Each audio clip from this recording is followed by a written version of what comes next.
안녕하세요. 세종 롯데공인중개사 정진숙입니다. 제가 오늘은 부동산 투자법인에 대한 장단점 얘기를 오늘과 이제 다음 편에서 제가 좀 안내를 해드릴까 하는데요. 부동산 투자법인에 대해서 요즘에 관심도가 많고 많은 분들이 궁금해 하시더라고요. 그래서 과연 내가 일반 개인 투자로 해서 요즘 이제 다주택자들의 양도세가 많이 이제 움직이다 보니까 과연 내가 부동산 투자법인으로 이용을 해서 부동산을 매수를 하는 게 유리한지 아니면 그냥 이제 개인 명의로 해서 임대사업자를 내는 게 유리한지 뭐 이런저런 부분에 대해서 많이들 문의가 오시더라고요. 그래서 글쎄 부동산 투자법인에 대한 장단점은 이게 제가 정확하게지는 않을 수도 있지만 그냥 제가 경험상, 제가 아는 방법상 제가 진행했던 방법에 대해서 아는 정도로만 간단하게 좀 안내를 해드렸으면 도움이 되실까 해서 간단한 정도입니다. 자세한 거는 계속 법 관련 기관이라든가 각종 관련 단체들한테 정확하게 물어보시고요. 그렇게 하셔서 진행을 하셨으면 좋을 것 같습니다. 우선 제가 장점을 1편으로 안내를 해드리고요. 그 다음에 단점을 2편으로 해서 안내를 좀 해드려 볼까 합니다. 우선 장점으로는요. 아시겠지만 조정대상 지역에 적용되는 주택 T2C 대출 규제를 예전에는 전혀 안 받아서 대출 한도가 좀 높게 형성이 돼서 가능했던 케이스였는데 이번에 1216 대책이 바뀌면서 일반인처럼 대출 규제가 적용이 돼요. 그래서 9억 원 이하인 경우는 LTV 40% 적용이 되고 9억 초과인 경우는 20% 적용이 되면서 법인도 매매가의 15억 이상이 되는 거는 주택담보대출이 금지가 됐어요. 그래서 예전에 1216 대책 전에는 그게 가능했었는데 지금 상황에서는 이게 안 되다 보니까 그래도 대출이 아예 안 되는 건 아니고요. 법인의 수독 수준과 그 다음에 사업성에 대한 순이익, 각종 이제 사업 소득이 있는 케이스들은 대출이 어느 정도 진행이 되는 것 같습니다. 그래서 조정 대상 지역이 아닌 지역과 진 지역을 조금 구분을 하셔서 은행과 상담을 하셔서 법인에 대한 대출 규제 이런 것들을 조금 한 번 더 보시면 좋을 것 같고 대신에 대표자의 신용도에 따라서 0.1%나 또 신설된 대표들 비규제 지역 같은 경우는 신설된 지역 같은 경우는 아무래도 취급이 조금 안 될 수도 있고요.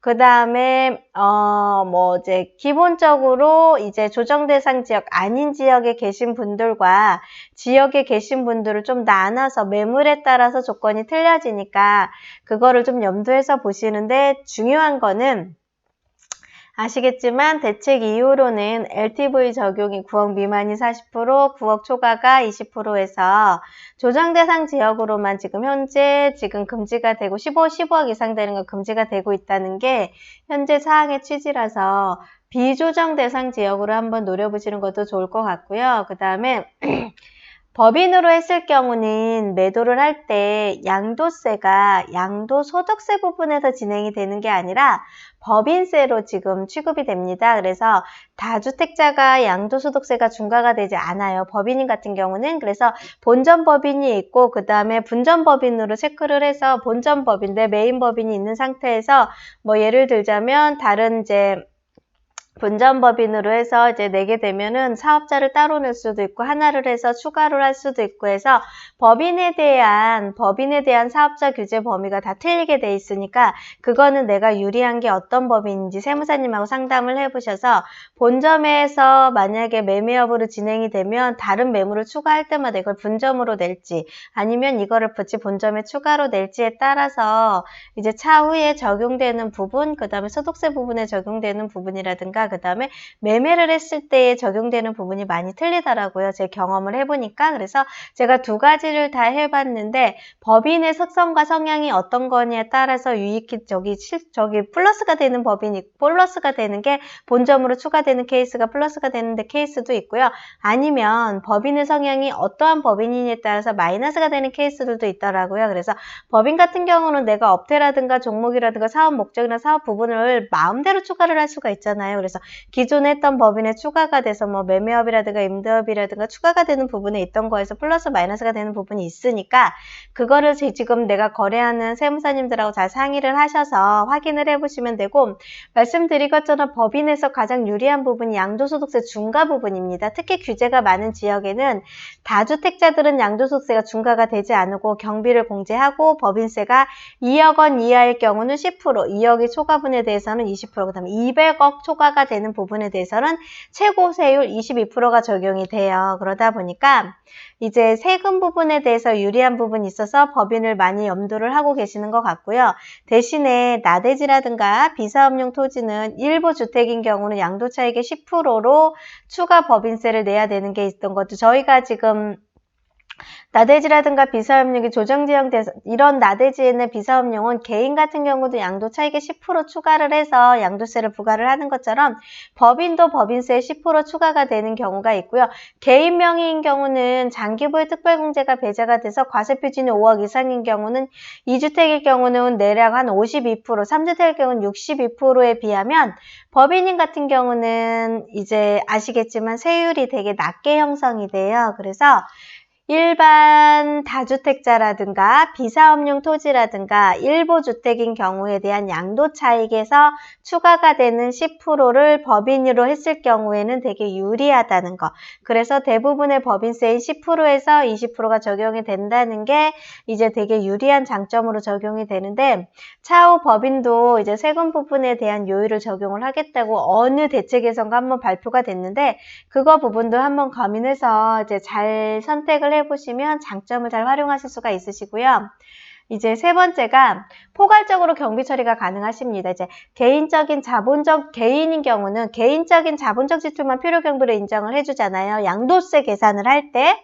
예를 들자면 취등록세 같은 경우나 중개수수료 영수증 이외에는 뭐 대출 이자라든가 그런 거에는 경비가 안 돼요. 근데 법인 같은 경우는 대출 이자, 도배, 장판비 등 모든 비용이 포괄적으로 경비 처리가 되면서 법인세 소득을 낮출 수가 있다 보니까 세금에서 자유롭다는 거죠. 그래서 그런 부분에서 세금을 조금 낮출 수 있는 부분에 대해서 포괄적인 경비 처리가 가능하기 때문에 매매법인이라든가 투자법인을 자꾸 유치를 해서 만드시는 것 같고요.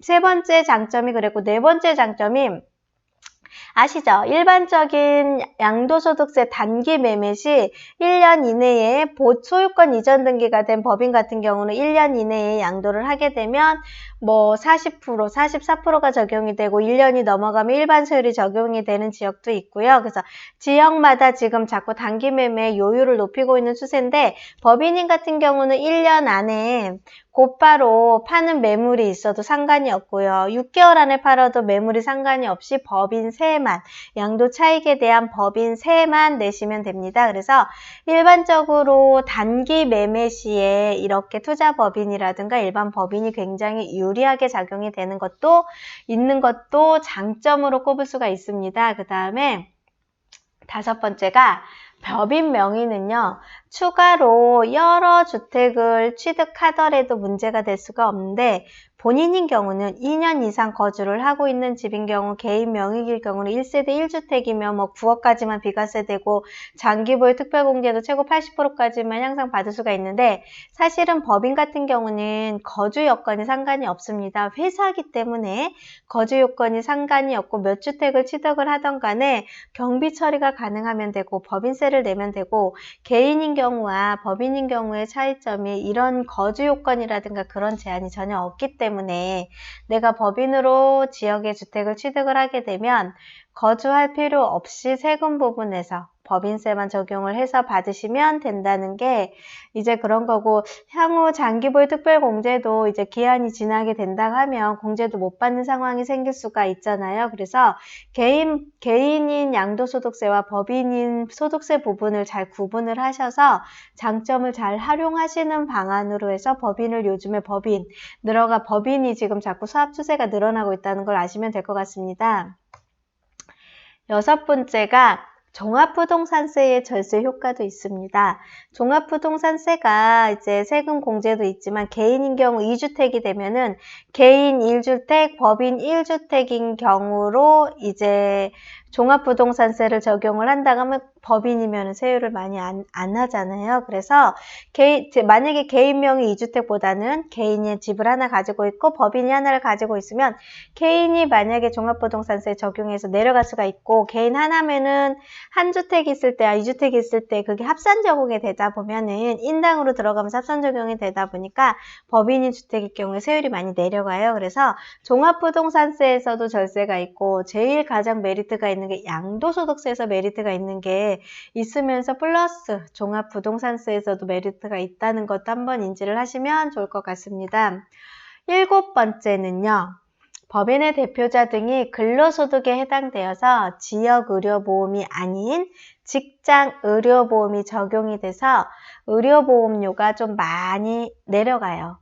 아시죠? 저희 사업자가 하나가 있음으로 인한 의료보험료가 좀 많이 들어가고, 그 다음에 매년 11월에 의료보험료 과세표준을 책정을 할 때 저희들이 많이 적용되는 게 주택에 있는 과세표준 금액과 그 다음에 자동차, 그 다음에 내가 사업이 있는데 사업자가 있으면 사업소득이라든가 이런 부분에 대해서 개인 지역의료보험료가 직장의료보험보다 훨씬 높아요. 그러면서 직장의료보험료 적용되는 금액이 굉장히 많이 내려가서 실질적인 한 달에 얼마가 내려가느냐에 따라 이제 근로소득이기 때문에 급여로 책정이 되잖아요. 그래서 급여가 우선으로 적용이 되기 때문에 지역의료보험은 적용을 안 받을 수가 있습니다. 그래서 그런 부분에서도 되게 유리하고 플러스가 돼요. 그래서 법인으로 사업자를 냈을 경우, 내가 대표자가 됐을 경우, 근로소득으로 해당이 될 경우에는 직장의료보험이 적용이 되기 때문에 많은 플러스가 됐고, 저희 나라에서는 직장인과 고용보험에 관련된 사람들한테 많은 도움이 되고 있는 시장이잖아요. 그래서 그런 부분에서 많이 플러스 적용을 받을 수가 있다고 보시면 됩니다. 종합소득세를 합산 과세하는데요. 임대소득이 6에서 42% 초과 누진세율도 있는데, 법인소득은 아시죠? 대부분 10에서 20% 세율이 적용이 됩니다. 그래서 양도소득세에서 플러스가 되죠. 종합부동산세에서 플러스가 되죠. 그 다음 비사업용 토지일 경우에 10% 누진이 안 되죠. 그 다음에 종합소득세에서도 일반 소득세가 6에서 42% 초과 누진세율이 적용이 될 수도 있지만, 법인소득세에서는 대부분 10에서 20% 세율 안에 모든 게 적용이 되다 보니까 합산과세 했을 때도 플러스가 된다는 점도 많은 장점으로 작용을 하고 있습니다. 그리고 9번째, 개인의 사업소득이든 근로소득과 법인소득으로 나누어져 과표가 내려가도 둘 다 저율인 세율이 적용이 되고요. 또는 상속세나 증여세에 절감을 할 수가 있어서 실제로 큰 소득이 있고 큰 부자자분들은 법인으로 증여를 많이 해서 빠져나가는 상황입니다. 그래서 법인으로 내가 이제 주택을 매수를 하거나 법인 사업자를 운영을 해서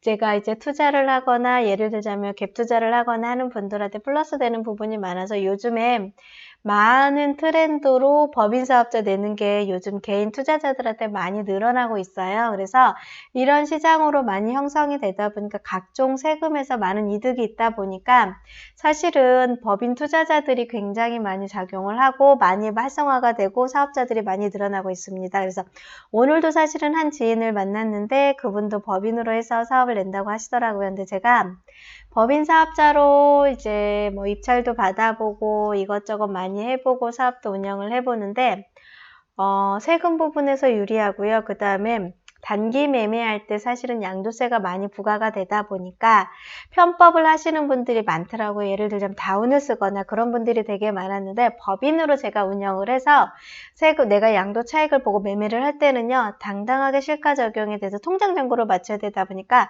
실가 적용이 되고, 내가 세금 부분에 대해서 당당하게 얘기를 하다 보니까 누락을 시키거나 세금 부분에서 문제가 되는 케이스들이 없더라고요. 그래서 저도 이제 세종시라는 여기 신도시에 들어와서 투자 법인으로 인해서 상가도 사보고 아파트도 사보고 지금도 제가 임대사업자도 내고 이런저런 다양한 투자 법인도 이제 해보고 법인에 관련된 정보도 좀 알아보고 이제 하면서 제가 그동안 오래 하면서 이 장단점을 공부를 좀 해봤는데, 아직까지는 제가 우리나라에서 진행이 됐을 때는 투자 법인으로 인해서 이득을 많이 본 것들이 많았어요. 그래서 저도 법인을 만드는 거에 대해 적극적인 찬성도를 많이 했고, 현 정부에서 이제 자꾸 다주택자들에 대한 요율이 자꾸 늘어나고 자꾸 규제가 진행이 되다 보니까 실질적으로 투자 법인들 만드시는 분들이 굉장히 많이 늘어나고 활성화가 되고 있는 게 사실인 것 같습니다. 그래서